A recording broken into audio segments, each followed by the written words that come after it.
그날 평상에 앉아있던 내 허리가 먼저 꺼지는 소리를 냈다. 윤광수는 늦은 오후 작은 텃밭에서 호미질을 멈추고 허리를 펴며 잠깐 허리 통증을 느꼈다. 한 손으로 허리를 짚고 조심스레 숨을 고르며 주변을 둘러보았다. 마당은 늘 보던 그대로였지만 이상하게도 오늘은 더 낯설게 느껴졌다. 감나무 잎이 바람에 흔들리는 소리조차 멀게만 들렸다. 허리가 이러니 나도 참 늙었구나. 그는 낮게 중얼거리며 마당 한가운데 놓인 낡은 평상에 앉았다. 잠시 고개를 떨군 채 손에 묻은 흙을 털어냈다. 마당 건너편에서 지나가던 이웃 아주머니가 가볍게 인사를 건넸다. 광수 어르신, 오늘도 일찍 일어나셨네요. 광수는 무뚝뚝하게 웃으며 대답했다. 예, 할 일도 없는데요. 그냥 몸이 먼저 깨버립니다. 허리 조심하세요. 요즘은 조금만 무리해도 크게 다치더라고요. 그는 그저 고개를 끄덕였을 뿐 아무 대답도 하지 않았다. 평상 위에 앉아 마당을 바라보던 광수는 문득 속으로 이런 생각이 들었다. 내가 이렇게까지 조용한 생활을 원했던 걸까? 아니면 이건 그냥 혼자가 된 벌인 걸까? 멀리서 닭 우는 소리가 들려왔고 한참이나 흘러간 오후 햇살은 서서히 기울어갔다. 광수는 자리에서 일어나 집으로 천천히 들어갔다. 작은 거실에 들어서자마자 벽장 속에서 낡은 수첩을 꺼냈다. 이 수첩은 그가 도시에서 살던 젊은 시절부터 간직해온 것이었다. 그는 조심스레 수첩을 펼쳐 글씨가 거의 희미해진 한 페이지를 손끝으로 더듬었다. 거기엔 삐뚤빼뚤한 글씨로 이렇게 적혀 있었다. 나중에 조용한 마을에서 살고 싶어. 광수는 눈꺼풀을 감았다. 그 문장을 쓴 건 자신이 아니었다. 아주 오래전, 아직 도시에서 택시를 몰던 시절, 어떤 여자가 이 말을 했었다. 그는 속으로 한숨을 내쉬며 자리를 옮겨 작은 부엌에 앉았다. 뜨거운 물을 끓이려 주전자에 물을 부으면서도 그 문장이 자꾸만 마음속에서 맴돌았다. 조용한 마을이라 결국 나는 그 말을 지키고 살고 있네. 근데 정작 그 사람은 그는 말을 끝내지 못했다. 입술을 다물고 주전자에서 김이 피어오르는 걸 멍하니 바라봤다. 밤이 찾아오자 광수는 다시 마당에 나왔다. 별빛이 희미하게 내려앉은 운정리의 밤하늘은 평소보다 더 적막했다. 평상 위에 앉은 그는 팔짱을 낀 차에 한참 동안 하늘을 바라보다가 시선을 텃밭 넘어 어두운 골목길에 멈췄다.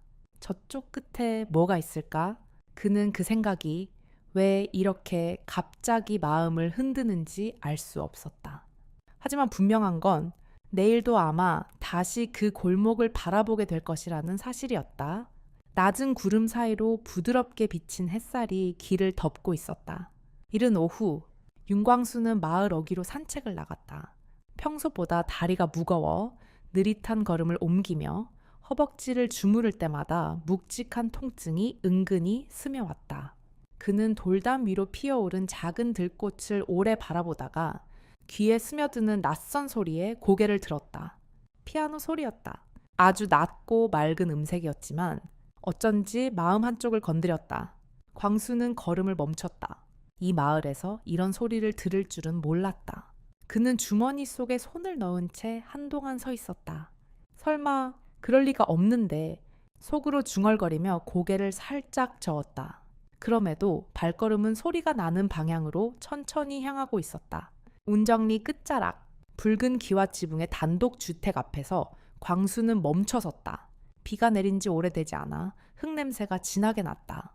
길가에 고무줄놀이를 하던 아이들이 웃음소리를 내며 뛰어다녔지만 광수의 귀엔 오직 그 피아노 소리만이 또렷하게 들렸다. 담장 너머 반쯤 열린 창문 사이로 흘러나오는 선율은 오래전 기억을 어렴풋하게 되살렸다. 그는 조심스럽게 담장 가까이 다가가 고개를 살짝 들어 올렸다. 창문은 오래된 나무틀이었고 커튼 사이로 햇살이 부드럽게 스며들고 있었다. 그 틈으로 긴 생머리를 늘어뜨린 여자의 모습이 보였다. 흰색 니트 가디건에 잔잔한 회색 바지를 입은 단정한 차림. 그는 숨을 멈췄다. 손끝이 건반을 부드럽게 누르고 있는 여자는 너무도 자연스러운 표정으로 음악에 몰입해 있었다. 광수는 마치 시간을 거슬러 올라간 듯한 기분이 들었다. 젊은 시절, 비 오는 날 어느 집 창문 너머로 들려오던 그 소리와 너무도 닮아 있었다. 아니야, 아닐 거야.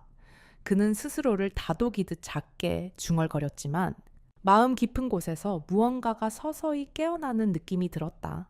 그 순간 문이 열리는 소리가 났다.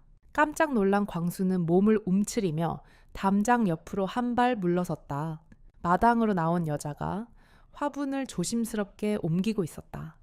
햇살이 그녀의 머리칼에 부드럽게 내려앉았다. 광수는 그대로 굳어 있었다.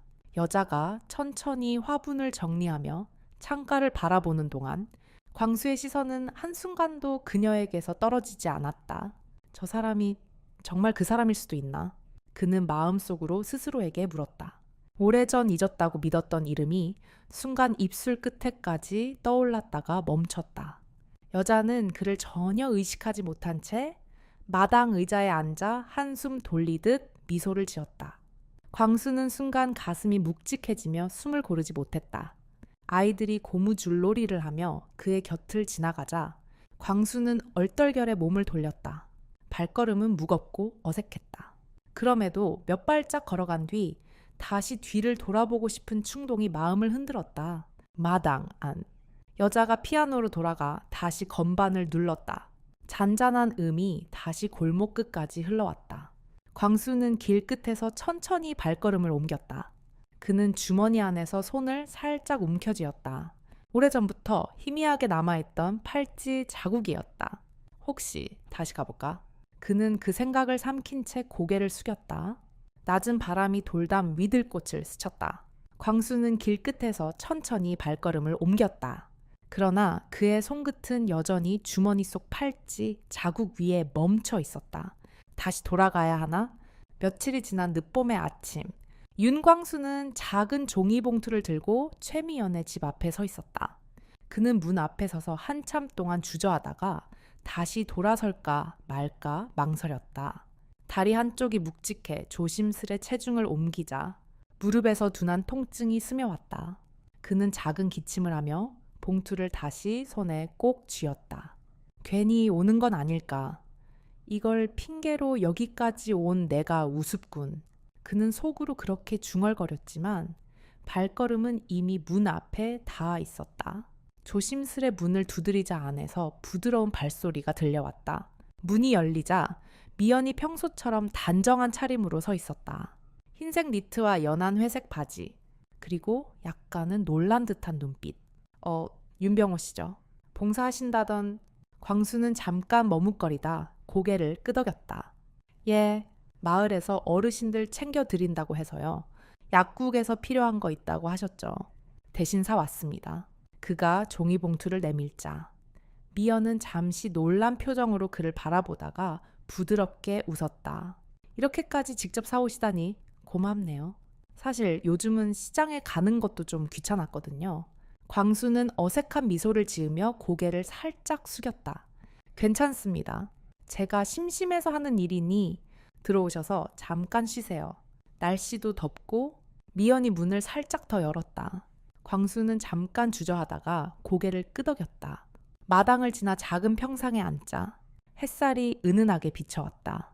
평상 옆에는 작은 장독대가 놓여 있었고 바람에 흔들리는 가미피 그림자를 만들고 있었다. 여기 앉으세요. 오늘은 공기도 좋네요. 미연이 작은 수건으로 평상을 닦으며 말했다. 광수는 평상 한쪽에 앉으며 주변을 둘러보았다. 집은 단정했고 텃밭 한 구석에 심어진 쪽파가 햇빛에 반짝였다. 이 마을에 오신 지는 오래되셨어요. 미연이 물었다. 예, 몇 달 됐습니다. 도시가 시끄러워서요. 여긴 조용하고 좋네요. 그는 말을 아끼며 주변을 살폈다. 어쩐지 그의 시선이 오래 머무는 건 미연의 손목이었다. 하지만 그는 곧 고개를 돌렸다. 근데 이름을 제대로 못 들었네요. 미연이 잔잔한 목소리로 말했다. 광수는 잠깐 숨을 고르듯 멈췄다. 그의 본명은 윤광수였지만 입술에서 나온 건 전혀 다른 이름이었다. 병호라고 합니다. 병호 씨군요. 이상하네요. 어쩐지 어디서 본 적이 있는 느낌이에요. 미연은 고개를 살짝 기울이며 웃었다. 광수는 그 말의 순간 눈을 피하며 마른 웃음을 지었다. 잠깐의 침묵이 흘렀다. 바람에 텃밭의 들풀이 흔들리고 멀리서 아이들이 떠드는 소리가 들려왔다. 미연이 조심스레 말을 이었다.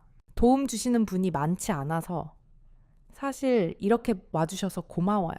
저는 이런 부탁을 잘 못하는데. 광수는 잠시 그녀를 바라보았다. 그녀의 표정엔 진심이 담겨 있었다. 그는 속으로 무언가를 삼킨 채 고개를 끄덕였다. 저야 뭐 심심해서요? 크게 고마워하실 일은 아닙니다. 미연이 미소를 지으며 자리에서 일어났다. 잠시만요. 제가 차라도 끓여올게요. 그녀는 집 안으로 들어가 부드럽게 문을 닫았다. 그는 평상에 혼자 앉아 손끝을 주머니 속으로 가져갔다. 팔찌 자국을 스치듯 지나갔다. 그는 고개를 숙이고 눈을 감았다. 이 소리를 다시 듣게 될 줄은 속으로 중얼거렸다. 잠시 후 미연이 차를 내오지 않고 피아노 건반 앞에 앉는 소리가 들렸다. 창문이 살짝 열리며 맑고 부드러운 음이 마당으로 흘러나왔다. 광수는 고개를 들어 그 소리를 들었다. 가슴이 조용히 떨렸다. 정말 그 사람일까? 그는 다시 고개를 숙였지만 피아노 소리는 점점 더 선명하게 그의 마음을 파고들었다. 주머니 속 그의 손은 여전히 굳게 움켜쥔 채였다. 늦은 오후, 윤광수는 집 안작은 탁자 위에 오래된 수첩을 펼쳐놓고 조용히 앉아 있었다. 그의 손가락은 수첩 옆에 놓인 낡은 가죽 팔찌의 자국을 천천히 문질렀다. 깊게 패인 그 흔적은 마치 잊힌 상처처럼 남아 있었고 오늘따라 유독 선명해 보였다. 그는 팔짱을 끼고 허리를 기댄 채 창밖을 바라보았다. 바람에 흔들리는 감나무 잎들이 햇빛을 받아 번쩍였다. 그 팔찌를 아직도 가지고 있을까? 아니, 설마 그럴 리가 없지. 그는 고개를 저으며 작게 중얼거렸지만 마음 깊은 곳에서 어떤 기대가 조용히 꿈틀거렸다. 그날은 봄비가 내린 다음 날이었다. 빗방울에 젖어 반짝이는 흙길을 따라 미연의 집으로 향하는 발걸음이 유난히 무거웠다. 그는 약국에서 챙겨온 작은 약봉지를 들고 문 앞에서 잠시 숨을 고르며 기침을 한 번 했다. 광수 씨, 오셨어요. 이제 이렇게 불러도 되죠. 문이 열리자 미연이 부드럽게 웃으며 그를 맞았다. 그녀의 얼굴은 전날보다 더 편안해 보였고 방 안에는 비 냄새 대신 따뜻한 보리차 향이 스며 있었다. 약 드시라고 해서요. 직접 가져다 드리는 게 나을 것 같아서. 광수가 봉투를 내밀자 미연은 고맙다는 듯 고개를 숙이며 자리를 안내했다.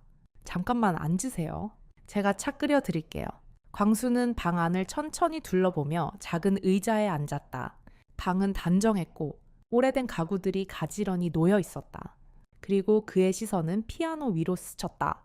빛바랜 악보와 함께 정돈된 작은 물건들이 놓여 있었는데 그중 하나가 그의 눈길을 붙잡았다. 미연이 부엌에서 차를 준비하는 동안 광수의 눈은 그녀가 걸어 나올 때까지 그곳에 멈춰 있었다. 그녀가 차잔 2개를 들고 거실로 나와 앉았을 때 광수는 문득 그녀의 손목을 보았다. 거기엔 갈라진 자국이 선명한 얇은 갈색 가죽 팔찌가 감겨 있었다. 오래된 테이프가 여기저기 붙어 있었고 몇 군데는 색이 다 발해 있었다. 광수의 숨이 순간 멈췄다. 이거요. 미연이 그의 시선을 눈치챘는지 손목을 천천히 들어 보이며 웃었다. 어릴 때 누군가 준 거예요. 직접 만든 거래요. 이상하죠. 이 나이에 이런 걸 아직도 차고 있다는 게. 광수는 겨우 입술을 열었지만 목소리가 떨렸다. 버리지 않으셨어요. 미연은 고개를 끄덕이며 조용히 미소 지었다. 네, 사실은 이상하게 이걸 차고 있으면 마음이 좀 괜찮아져요. 누군가 곁에 있는 것 같고. 광수는 차마 더 말을 잇지 못했다. 차잔을 들어 조용히 입에 대었지만 차의 맛이 느껴지지 않았다. 그는 눈앞에 있는 여자가 여전히 그 시절의 시간을 살고 있다는 사실이 믿기지 않았다. 방 안엔 잠시 고요가 흘렀다. 미연은 벽에 걸린 달력을 바라보다가 부드럽게 말을 꺼냈다. 이상하죠. 이렇게 오래 지켜온 게 이 팔찌밖에 없어요. 광수는 작은 한숨과 함께 고개를 떨궜다. 그의 마음속에서 오래 억눌러왔던 어떤 것이 파도처럼 밀려올랐다. 잠시 후 미연이 다시 웃으며 말했다. 차 입에 맞으세요. 제가 직접 끓였는데 광수는 차분하게 고개를 들고 대답했다. 예, 오랫동안 마신 것 중에 제일 맛있네요. 그 말에 미연이 살짝 놀란 표정을 지었다가 곧 부드럽게 웃었다. 광수는 그날 저녁 집으로 돌아온 뒤 방 안에서 오랫동안 움직이지 않았다. 작은 탁자 위에 수첩을 펴놓고 그 옆에 펜을 잡았다. 그리고 팔찌의 얇은 끈과 버클, 그리고 손으로 엮었던 옛 디자인을 조심스레 그려 내려가기 시작했다. 창밖에서 바람이 살짝 불어왔고 탁자 위 종이가 흔들렸다. 광수는 손끝에 힘을 주며 마음속으로 조용히 중얼거렸다. 이번엔 내가 다시 만들어야겠다. 밤이 깊어지자 방 안엔 펜으로 긋는 소리만이 남았다. 광수의 눈가에는 작은 빛이 서서히 번져갔다. 밤하늘엔 별이 희미하게 빛나고 있었지만 그의 시선은 그저 작은 종이에 그려진 팔찌에 머물러 있었다. 운정리 골목에 봄비가 굵게 내리고 있었다. 윤광수는 우산을 들고 시장에서 돌아오던 길, 흙길에 젖은 무릉덩이를 피해 천천히 걷고 있었다. 비에 젖은 공기가 차가웠지만 그의 마음속은 지난 며칠 동안 만든 팔찌 생각으로 뜨거웠다. 이제 거의 다 완성됐다. 그 사람에게 건네면 그는 속으로 중얼거리며 작은 미소를 지으려 했지만 그 순간 어딘가에서 들려오는 떨리는 목소리에 발걸음을 멈췄다. 누구 없어요. 작고 조심스러운 외침이었다. 광수는 귀를 기울였다. 다시 이번엔 조금 더 다급하게 거기 누구 없어요. 그는 본능적으로 소리가 나는 쪽으로 몸을 돌렸다. 비가 흘러내리는 돌담 너머 낮은 기와지붕이 보였다. 미연의 집이었다. 광수는 우산을 비스듬히 세운 채 허리를 부여잡으며 조심스레 마당 쪽으로 들어섰다. 마당 한가운데 미연이 젖은 흙바닥에 주저앉아 있었다. 한쪽 무릎을 붙잡고 있었고 얼굴은 아픔과 당황이 섞여 있었다. 그녀는 흠칫 놀라 그를 올려다 보았다. 무릎이 움직이질 않아요. 광수는 우산을 옆으로 던지고 다가가 무릎을 살폈다. 바지에 묻은 진흙과 물기가 비에 젖어 있었다. 괜찮으세요? 움직이실 수 있겠어요? 조금만 너무 아파요. 광수는 망설이지 않고 그녀를 조심스레 부축하다가 그대로 등을 돌려 업었다. 그녀의 몸은 가볍게 느껴졌지만 오래된 기억처럼 익숙한 감각이 그의 등을 타고 전해졌다. 병원으로 가야겠어요. 조금만 참으세요. 죄송해요. 이런 민폐라니요. 조용히 계세요. 금방입니다. 비가 굵게 쏟아지는 길 위를 광수가 서둘러 걸었다. 그의 등 위에서 미연은 처음엔 몸을 굳혔지만 이내 조심스레 그의 어깨에 얼굴을 기댔다. 빗소리와 그의 숨소리만이 고요한 골목을 가득 채웠다. 잠시 후 미연이 낮고 떨리는 목소리로 물었다. 혹시 윤광수 씨 맞죠? 광수의 걸음이 잠깐 멈칫했다. 비에 젖은 그의 어깨에서 물방울이 떨어졌고 그 순간만큼은 모든 소리가 멈춘 듯 고요했다. 그는 한숨처럼 짧은 숨을 들이켰다. 그리고 아주 느리게 고개를 끄덕였다. 네, 저예요. 미연은 조용히 눈을 감았다. 그의 등에 얼굴을 파묻은 채 작은 미소를 지었고 눈물이 비에 섞여 조용히 흘러내렸다. 정말 당신이 맞아서 다행이에요. 광수는 대답하지 못했다. 그저 그녀를 조금 더 단단히 업은 채 병원 쪽으로 발걸음을 옮겼다. 그의 발소리는 비에 젖은 돌길 위에서 천천히 울렸다. 병원 응급실 앞에 도착하자 간호사가 달려나와 그들을 안내했다. 광수는 미연을 조심스럽게 의자에 앉히고 접수 창구에 간단한 절차를 진행했다. 그동안 미연은 잠깐 눈을 감고 깊은 숨을 고르고 있었다. 많이 아프세요? 광수가 다가와 낮은 목소리로 물었다. 괜찮아요. 이렇게까지 신경 써주셔서 고마워요. 괜찮습니다. 무릎만 조금 다치신 거면 다행이죠. 잠시 후 간호사가 다가와 엑스레이 촬영을 위해 미연을 데리고 들어갔다. 광수는 병원 복도에 서서 유리창 너머로 봄비가 내리는 풍경을 바라보았다. 빗물에 흩날리는 벚꽃잎이 천천히 떨어지고 있었다. 그는 깊은 숨을 내쉬었다.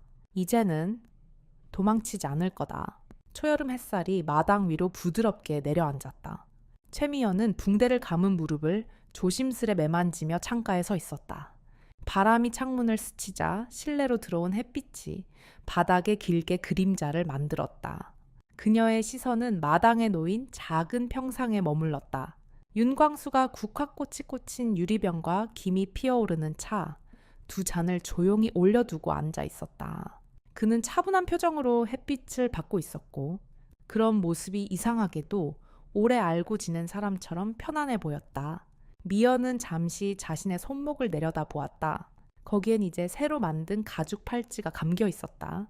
부드럽고 따뜻한 감촉이 손목을 따라 전해졌다. 그녀는 팔찌를 천천히 매만지며 속으로 작게 중얼거렸다. 이제는 내가 잡을 차례네. 그녀는 문을 열고 마당으로 천천히 걸어 나왔다. 걸음은 아직 완전히 편하진 않았지만 깁스를 푼 지 며칠이 지나면서 더는 목발이 필요하지 않았다. 평상에 다가가자 광수가 부드러운 시선으로 그녀를 바라보았다. 괜찮으세요? 무릎은 좀 덜 아프시죠? 많이 좋아졌어요. 당신 덕분이에요. 그녀는 평상 맞은편에 앉으며 작은 미소를 지었다. 바람에 국화꽃이 살짝 흔들렸다. 식기 전에 드세요. 광수가 찻잔을 그녀 앞으로 밀었다. 미연은 잔을 들고 조용히 한 모금 마셨다.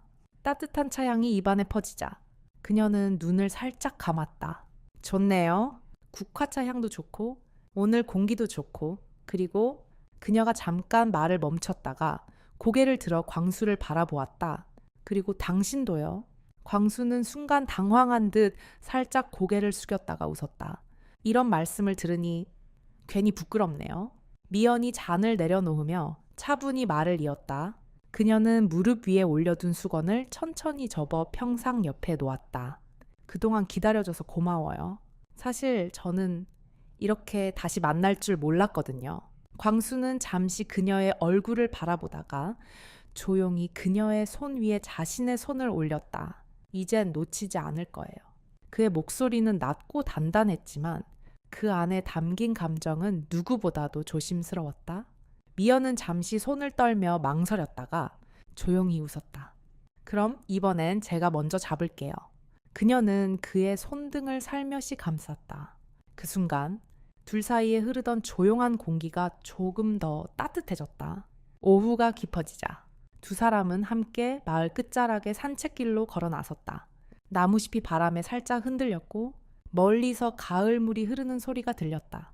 광수가 천천히 손을 내밀자 미연이 조용히 그의 손을 맞잡았다.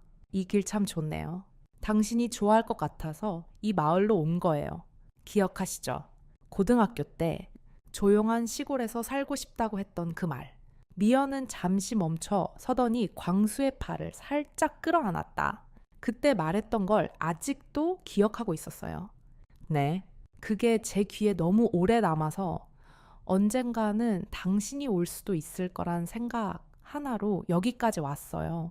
작은 언덕 위에 올라선 두 사람은 걸음을 멈췄다. 눈앞에는 푸른 논과 멀리 반짝이는 가을, 그리고 꽃잎이 바람에 흩날리는 오솔길이 펼쳐져 있었다. 미연은 천천히 광수를 바라보며 손을 들어 그의 얼굴을 살짝 만졌다. 얼굴 한번 만져봐도 돼요. 광수는 미소를 지으며 고개를 끄덕였다. 그녀의 손끝이 그의 얼굴을 따라 천천히 움직였다. 이젠 잘 보여요. 그녀의 눈빛이 반짝였다. 그땐 느낌으로만 기억했는데 지금은 당신 얼굴이 정말 잘 보여요. 광수는 말없이 그녀를 부드럽게 끌어안았다. 바람은 여전히 잔잔했고 햇살이 두 사람을 감싸며 계절의 끝자락을 따뜻하게 밝혀주었다. 햇살이 두 사람을 감싸며 서로의 손이 살짝 더 꽉 맞잡힌다. 멀리서 매미 소리가 들려오고 카메라는 마을 오솔길의 끝을 오래 비춘다. 미연은 그의 손을 살짝 더 꼭 쥐었다. 국화차 향이 바람에 섞여 오래 남았다. 윤광수와 최미연의 이야기는 단순한 옛사랑의 재회가 아니었다. 그것은 오랜 세월 동안 자신의 몸과 마음을 묵묵히 견디며 살아온 두 사람이 마침내 서로의 상처를 마주하고 다독이는 과정이었다. 광수는 늘 허리와 무릎에 묵직한 통증을 참고 살아왔지만 정작 그보다 더 아픈 것은 혼자라는 외로움이었다.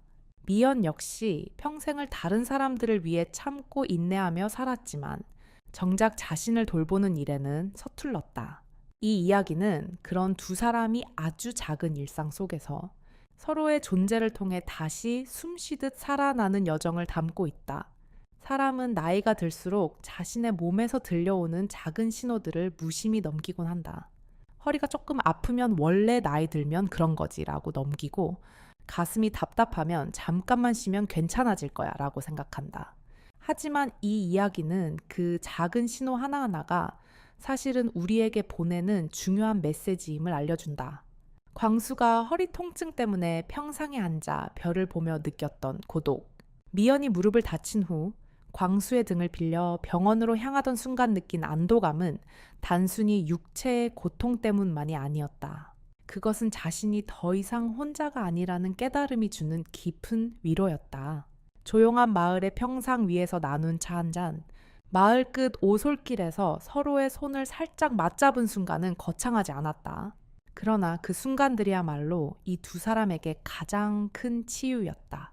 나이 들어서도 우리는 사랑받고 돌봄받을 자격이 있다는 사실을, 그리고 그 사랑은 때로는 작은 일상에서 시작된다는 사실을 이 이야기는 조용히 일깨워준다.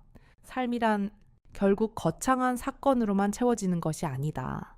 늦은 오후 허리를 펴며 마시는 따뜻한 차, 비 오는 날 이웃에게 건네는 작은 도움, 그리고 아픈 무릎을 위해 건네는 조심스러운 손길 같은 사소한 순간들이 우리의 몸과 마음을 다시 살게 한다.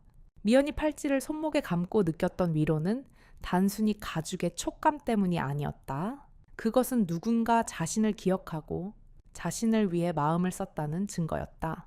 이 이야기를 통해 우리는 하나의 중요한 교훈을 얻는다. 자신의 몸을 귀 기울여 듣는 일은 결국 자기 자신을 사랑하는 첫걸음이라는 것이다. 그리고 그 사랑은 나를 넘어 주변 사람들에게도 전해진다. 광수가 자신의 허리 통증을 무심히 넘기지 않고 미연이 자신의 다친 무릎을 끝내 숨기지 않았던 것은 결국 서로를 다시 만나는 작은 계기가 되었다. 몸이 보내는 신호를 무시하지 않는 것, 그리고 그 신호를 소중히 여기는 태도가 결국 사람을 이어주고 삶을 다시 빛나게 한다. 또한 이 이야기는 우리에게 가족과 이웃, 그리고 사랑하는 사람들과 나누는 조용한 관심이 얼마나 큰 힘이 되는지를 보여준다. 말없이 건네는 국화차 한 잔, 비 오는 날 조용히 업어주는 따뜻한 등은 어떤 화려한 말보다 깊은 위로가 된다. 사랑은 멀리 있지 않다. 때로는 작은 일상에서 우리가 너무나 익숙해 무심히 지나치는 순간 속에서 자란다. 윤광수와 최미연은 50년이라는 세월 동안 각자의 삶을 살아왔다. 서로를 잊지 못한 채 묵묵히 견디며 살아온 두 사람이 다시 마주했을 때 그들은 지난 시간을 탓하지 않았다. 대신 서로의 손을 잡았다.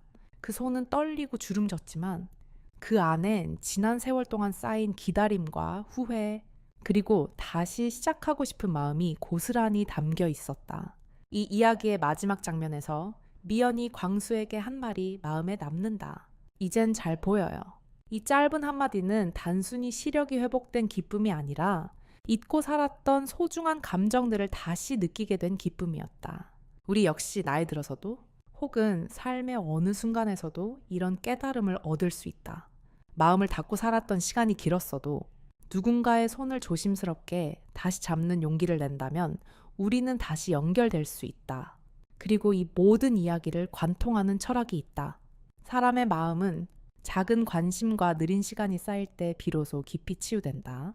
지금 이 영상을 보고 계신 여러분께도 이 이야기가 작은 위로가 되길 바란다. 몸이 보내는 작은 신호를 귀 기울여 들어주세요. 아침에 일어날 때 느껴지는 작은 뻐근함, 가끔 이유 없이 찾아오는 피로, 마음 한구석의 외로움까지. 그것들은 우리에게 천천히 쉬어가라고, 그리고 때로는 누군가에게 기대라고 말하고 있는지도 모릅니다. 혼자서 모든 것을 버티려 하지 마세요. 가족에게, 오래된 친구에게, 혹은 옆집 이웃에게라도 따뜻한 인사를 건네보세요. 한 잔의 차를 나누고 짧은 산책을 함께하며 마음을 나누는 것만으로도 몸과 마음이 달라질 수 있습니다. 이야기의 주인공들처럼 우리도 언젠가는 누군가에게 작은 손길을 내밀고 또 누군가의 손을 잡으며 다시 일어설 수 있을 겁니다. 그것이 곧 우리 삶의 가장 큰 기적이 아닐까요? 여기까지 이 긴 이야기를 함께 들어주셔서 정말 감사합니다. 끝까지 함께 해주신 여러분 덕분에 이 이야기가 더 소중해졌습니다. 혹시 오늘의 이야기가 마음에 조금이라도 닿았다면 그냥 가볍게 좋아요를 눌러주셔도 좋고, 앞으로도 이런 이야기를 함께 나누고 싶으시다면 구독 버튼도 살짝 눌러주세요. 그리고 오늘 이야기에서 마음이 움직이셨다면 댓글에 그냥 숫자 1만 남겨주셔도 괜찮습니다. 그 작은 숫자 하나가 우리 모두에게 따뜻한 응원이 될 거예요. 다음에도 조용하지만 깊이 스며드는 이야기로 찾아뵙겠습니다. 늘 건강하시고 오늘도 편안한 밤 되세요. 감사합니다.